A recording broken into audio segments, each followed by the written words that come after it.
Oi, amores. Eu quero compartilhar com você algo que nós podemos considerar como a informação do mal do século. Algo sobre a depressão. Depressão. É tão comum.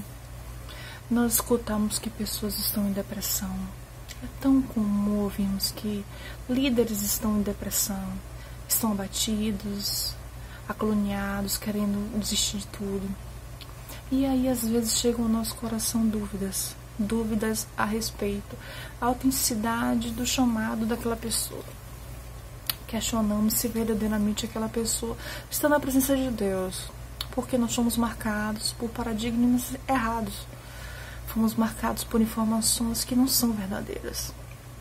Como se o servo de Deus não pudesse ficar triste, abatido, machucado. Como se alguém que tem o Espírito Santo não pudesse sofrer abatimento e tristeza. E começamos a dizer isso e isso se torna a verdade. Só que o fato de repetir tantas vezes uma palavra de equívoco não significa que ela vai se tornar a verdade. Eu quero dizer para você nessa hora que crente, filho de Deus, ungido de Deus, tem depressão sim. Eu quero dizer para você que a Bíblia tem exemplos muito claros de depressão, de homens e mulheres cheios de Espírito Santo. E eu quero trazer para você o personagem de Elias para você nessa hora. Elias era um homem tão cheio de Espírito Santo e tão certo de que estava na presença de Deus, porque ele disse, tão certo como vive o Senhor, perante cuja face eu estou, não vai chover. E a palavra profética foi ouvida no céu, foi cumprida no céu. Elias tinha o Espírito Santo, Elias tinha paixão por Deus, Elias tinha uma injustiça no coração que o incomodava, que era o povo de Israel voltando-se para a idolatria. Então ele tinha uma indignação, na verdade, porque estava tudo errado. Ele era um homem certo, um homem reto e temente a Deus. E você conhece a história. Quando Elias foi confrontar Acabe, o rei de Israel, por causa do que se estava fazendo, por causa da contaminação de Israel pela idolatria, quando ele foi contaminado pela idolatria, como autoridade, ele contaminou a nação. A autoridade é a cabeça, e aquilo que acontece no alto, na cúpula, acaba descendo por sobre a nação, e a nação inteira começou a andar na idolatria, nesse equívoco. E quando Elias foi confrontar Acabe, Elias confrontou o inimigo. E Elias teve que fugir. Porque a partir dali passou a ser vítima de uma perseguição. A partir dali Acabe envia perseguidores para encontrar os profetas. Na verdade ele queria encontrar Elias e terminar com a história de Elias. E Elias tem que fugir. E ele vai para um lugar onde Deus mandou. E eu quero primeiro dizer para você algo. Fugir de uma luta espiritual, fugir de uma confrontação, fugir de uma confronta de um inimigo, pode ser uma estratégia de batalha sim. Às vezes é hora de fugir. Quando Deus manda fugir, fuja da batalha. Foi assim com José e o menino. Deus falou para José, pega o menino e foge para o Egito. E o menino foi com José para o Egito e fugiu para o Egito. Foi assim com Davi, com Saul. Foi assim com Davi, Saul. Davi fugiu de Saul por causa da loucura de Saul. Deus falou para Elias, foge, vamos voltar para ele. E ordenou que Elias se escondesse para o ribeiro de Querite. Ficou lá, escondido meses. Enquanto havia água no ribeiro, ele estava lá. E a alimentação dele era um pedaço de carne que um corvo, um animal de rapina, levava para ele. Mais bonito que seja, essa história de animal profeta é humilhante. Depois que o ribeiro de Querite seca, porque ele profetizou seca, Deus manda ele sair da nação. Deus manda ele para a Síria, outra nação. Agora ele é um fugitivo, escondido em outra nação. Agora ele está dependendo do acolhimento a um estrangeiro que ele é. E um estrangeiro pobre e fugitivo. E Deus manda exatamente o lugar que ele tem que ir. Deus disse, olha, na casa de uma viúva pobre. Lá tem um órfão e uma viúva. E ele era um profeta de Deus, ele sabia que era o profeta, um homem que alimentava a viúva, que alimenta o órfão. Ele sabia que ele tinha um compromisso de cuidar de viúvas e de órfãos. Mas ali naquele momento, ele depende da viúva e do órfão. Parece lindo a história, porque todas as manhãs havia multiplicação da farinha e do azeite. E a viúva fazia o pão. Só que não havia nada de bonito nisso. Elias estava afligido. Ele estava escondido na casa de uma viúva pobre.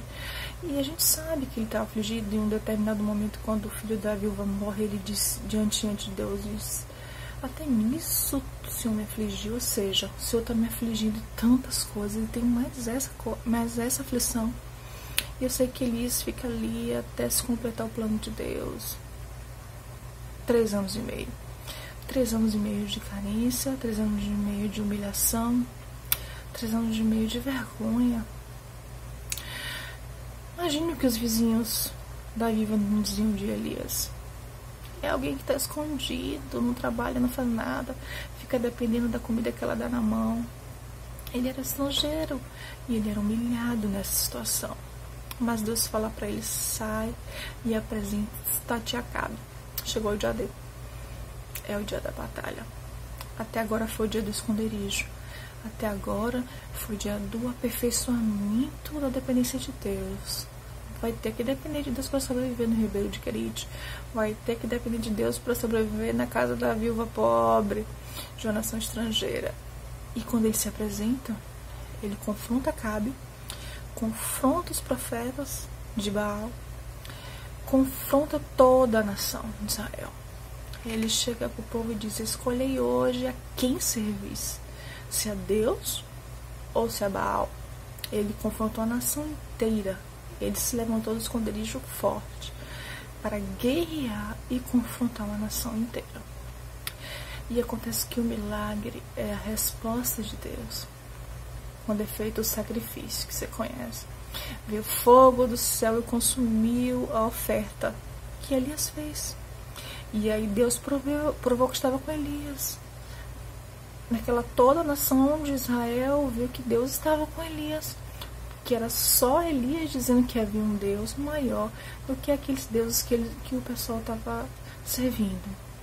Aí pronto, vitória, Deus veio, manifestou-se. Os profetas de mal foram mortos, os mentirosos foram mortos. Tudo que havia contrário à palavra de Deus foi morto. E aí a gente pensa, poxa, Elias se levantou e saiu dando glórias a Deus todo vitorioso. Eu acredito que isso aconteceu, só que ele estava exausto. Ele estava no limite por tudo que tinha acontecido por 3 anos e meio.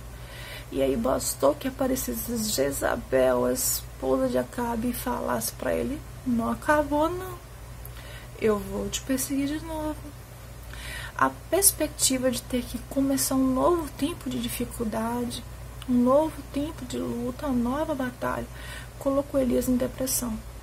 Ele entrou embaixo de um zico e pediu a morte. O desejo de morrer é o último estágio da depressão. Primeiro desanima de fazer coisas, desanima de ver pessoas, desanima de ver lugares, perde a vontade de se arrumar, de se enfeitar, perde o gosto pela vida, tudo perde o sentido. Acaba o desejo de viver, vem ao coração o desejo de morrer. E Elias tem desejo de morrer. Ele teve depressão.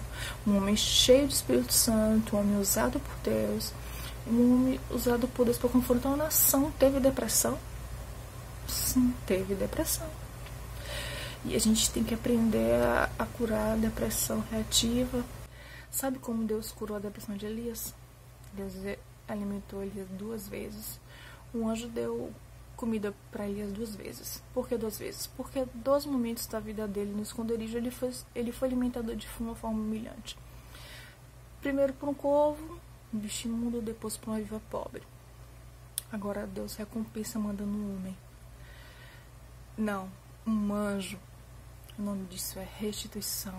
Você começa a restituir a pessoa aquilo que ela perdeu. Você começa a restituir a autoimagem. Vai dizer para ela, você tem uma identidade em Deus. Você é uma pessoa especial. Você passou por lutas, por humilhação, mas isso já acabou. Hoje, agora é um novo tempo. E aí, na força daquela comida, ele chegou na presença de Deus. E lá na presença de Deus veio a complementação da cura. Deus falou para ele: você não vai morrer, Elias. Se antes o Azael, o rei da Síria, o rei de Israel, e um profeta em seu lugar. E aí eu entendo que quando Deus fala para Elias: você vai ungir Azael, o rei da Síria, Deus está dizendo a ele: sabe, Elias, aquele lugar, a Síria, o lugar da humilhação, o lugar da vergonha, vai ser o lugar da honra. Ali onde você ficou escondido, na casa de uma viúva pobre, você passou por tantas coisas, você vai ser honrado, vai ser conhecido como um profeta meu, que ungiu um rei numa cerimônia nacional. E quando Deus falou com ele, vai ungir o rei de Israel, e vai cair Acabe. Jezebel e Acabe cairão. Eu vou levantar um novo rei de Israel. E você que foi perseguido pelos reis atuais vai ter a honra de ungir um novo rei. Isso significa trazer o futuro à perspectiva, para dar esperança, trazer a memória que dá esperança e deixar para trás o que para trás ficou. E por último, Deus fala para ele: e você vai ungir um profeta em seu lugar. Ou seja, você não vai morrer sem que outro profeta tenha a patente, a chancela, a unção. Deus estava dizendo para ele: eu preciso de um profeta. Nessa hora, ele recebeu a mensagem de Deus: eu preciso de você, eu preciso de você. E aí, quando ele descobre que viria um futuro glorioso, quando ele descobre quando ele é importante para Deus, o quanto é importante, que o passado ficou para trás, que vem coisas novas, ele se levanta e a depressão vai embora. E é assim que você cura a sua depressão. É assim, homem e mulher cheios de Espírito Santo, que está passando por lutas, abatimentos, está depressiva. Olha para frente, olha o futuro glorioso que Deus tem. Olha como Deus precisa de você.